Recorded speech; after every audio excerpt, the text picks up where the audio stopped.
लोग अब कॉन्फिडेंट हैं सर्जरी के लिए, लोग अवेयर हैं ट्रीटमेंट के लिए, फॉरगेट सर्जरी, ट्रीटमेंट के लिए लोग अवेयर हैं।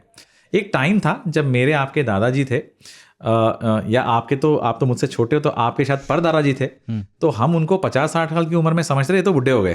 ठीक है, मैंने अपने दादाजी को शायद पहली बार जब देखा होगा या मेरी होश संभाला होगा तो वो शायद 50 के होंगे, लेकिन मेरी नज़र में बहुत ही ज़्यादा बुढ़े आदमी थे वो। लेकिन आज का 50 एक बहुत ही एक्टिव 50 है, वो फैमिली से सेटल्ड है, फाइनेंशियली सेटल्ड है, और वो लाइफ में आप सोचते हैं मेरा करियर सेटल हो गया, मेरे पैसे का सेटल हो गया, मेरा माई फाइनेंशियली स्टेबिलिटी आ गई, अब मैं अपने लिए कुछ सोचता हूँ, मैं दुनिया घूमता हूँ, पार्टी करता हूँ, जो पहले नहीं था। तो लोग डिमांडिंग हो गए।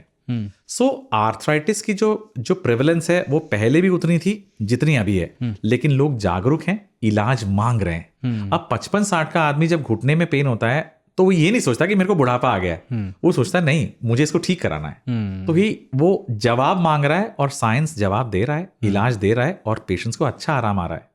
यंगर पेशेंट्स जैसे एथलीट्स हैं, किसी को गठियाबाई की एक बीमारी है, उसको रूमेटॉइड आर्थराइटिस बोलते हैं, या किसी को चोट लगने की वजह से कुछ परसेंटेज लोगों को आर्थराइटिस यानी कि जोड़ में खराबी आती है, लेकिन ये एक कम परसेंटेज है, एक कम परसेंटेज है। अच्छा, तो कार्टिलेज अगर किसी की सपोज घिस गई है घुटने की, तो ये दोबारा रिकवर नहीं हो सकती, हील नहीं हो सकती सेल्फ दवाइयों से या किसी और चीज़ों से? अनफॉर्चुनेटली आज की डेट में हमारे पास वो टेक्निक नहीं है जिससे कि हम कार्टिलेज को रीजनरेट करा सकें। इनफैक्ट पिछले 50 सालों में जो साइंस ने जो तरक्की करी है उसमें उसने सब चीज़ों को रिप्लेस किया है। उसने नी को ट्रांसप्लेट किया है, किडनी को ट्रांसप्लांट करके दूसरी किडनी लगा दी है, लिवर भी ट्रांसप्लांट हो रहा है, ठीक है, हार्ट ट्रांसप्लांट हो रहे हैं, लंग ट्रांसप्लांट हो रहे हैं। लेकिन रीजनरेशन एक ऐसी टेक्निक है जिसपे व्यक्ति काम तो कर रहा है, लेकिन उस पे हमें अभी बहुत ज़्यादा सकारात्मक हमें रिजल्ट नहीं मिला है। ठीक है, सो मेरे ख्याल से अगले 50 साल रीजनरेटिव मेडिसिन की बात होगी जहाँ पे हम चीज़ों को फिर से उगा सकें। अनफॉर्चुनेटली आज की डेट में टेक्नोलॉजी नहीं है। अच्छा, तो पेशेंट को डायग्नोज करके डिजीज़ कब ये डिसाइड होता है कि अब इसके जो है नी जॉइंट रिप्लेसमेंट इसका ज़रूरी है, इम्प्लांट ज़रूरी है? मैं पहली बार, मेरा ये हमेशा ये कोशिश रहती है कि जब पेशेंट्स मेरे पास पहली बार आते हैं तो मैं एक बार उनको मौका दूं। कई बार एक्सरे बहुत ज़्यादा ख़राब होता है लेकिन पेशेंट्स का काम अच्छा चल रहा होता है।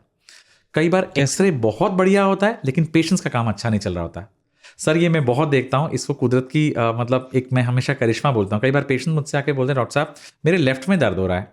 इनफैक्ट जो प्रॉब्लम हम देखते हैं तो एक्सरे में राइट ज़्यादा खराब होता है। सो मेजॉरिटी ऑफ लोगों में एक्सरे कोरिलेशन होता है लेकिन सिर्फ एक्सरे से डिसाइड नहीं हो सकता, क्योंकि मैंने पहले भी बोला ना, कुछ लोगों को कार्टिलेज डैमेज बहुत ज़्यादा नहीं होता लेकिन उस वाइटल एरिया में होता है जहाँ पे एक्चुअली वेट बेरिंग होता है, इसलिए पेन ज़्यादा होता है इंस्पाइट ऑफ द फैक्ट कि कार्टिलेज बहुत ज़्यादा डैमेज नहीं है।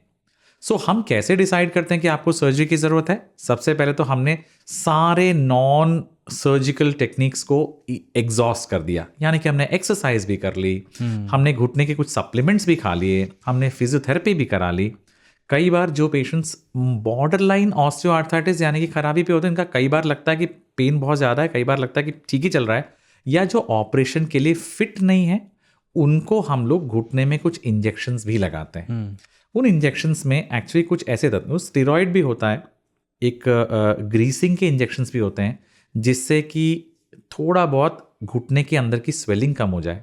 और घुटने की जब स्वेलिंग कम हो जाती है तो कुछ पेशेंट्स कुछ टाइम के लिए नी पेन से एक रिलीफ पा लेते हैं। तो अगर वो 3-4 महीने 6 महीने आराम आ जाता है इंजेक्शन से, तो हम कई बार रिपीट इंजेक्शन देते हैं। जब पेशेंट्स को इंजेक्शन से भी आराम नहीं आता या जिनकी डिमांड ज़्यादा है, तब हम जाके नी सर्जरी की बात करते हैं।